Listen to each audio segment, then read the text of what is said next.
آیا شده خیلی وقت تا به اوج موفقیت برسین و فکر کنین همه چی عالی داره پیش میره و بعد از یه مدت همه چیزایی که داشتین رو به افول بره و یهو به خودتون بیاین ببینین دیگه هیچی مثل سابق نیست؟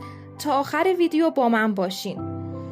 خیلی از افراد موفق و مشهور با رسیدن به اوج موفقیت کاریشون توجه، تشویق و تحسین زیادی از اطراف دریافت میکنن که بسیار طبیعیه و با گذشت زمان اهمیت به ارتقای کارشون رفته رفته کمتر میشه، چون شدت و فشار مسیر برای رسیدن به سطح جهانی انرژی اونها رو رفته رفته کمتر میکنه.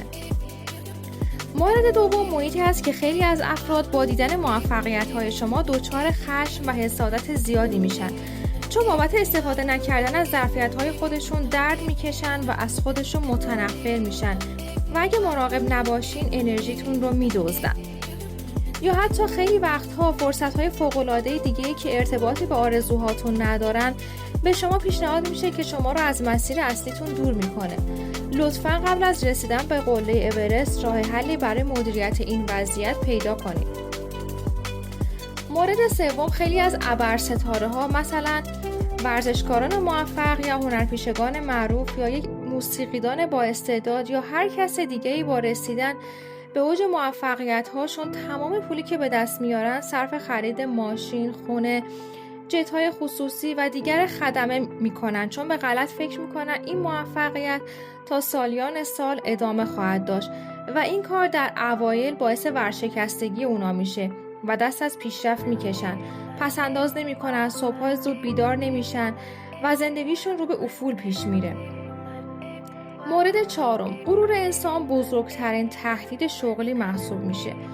به عنوان مثال بعضی از قهرمانان ورزشی بعد از گرفتن مدال قهرمانی کم کم تمرین را کنار میذارن، به طرفدارانشون بیادبی میکنن، نوشیدنی‌های زیادی مصرف میکنن و در حقیقت ذهنیت کارگری و تلاش رو کنار میذارن، چیزی که دفعه قبل از اونا استاد ساخته بود.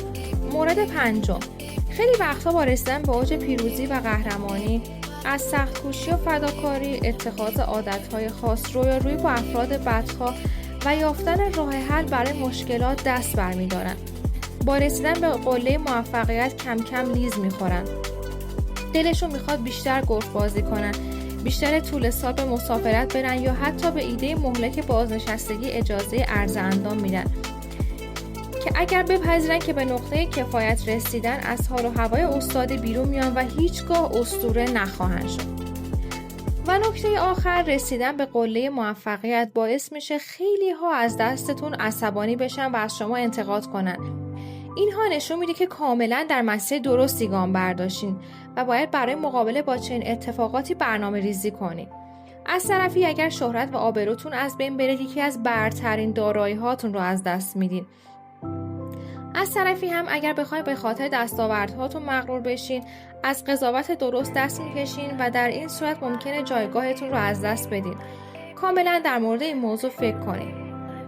و در آخر تا جای ممکن مراقبه روزانه، سونا، نوردرمانی، گشتن در طبیعت، ماساژ درمانی، طب سوزنی و مکمل‌های غذایی را جدی بگیرید تا بتونید سالیان بیشتری برای ارتقای مهارت و خدمت به جامعه و لذت از پاداش‌های شخصی خودتون رو داشته باشین.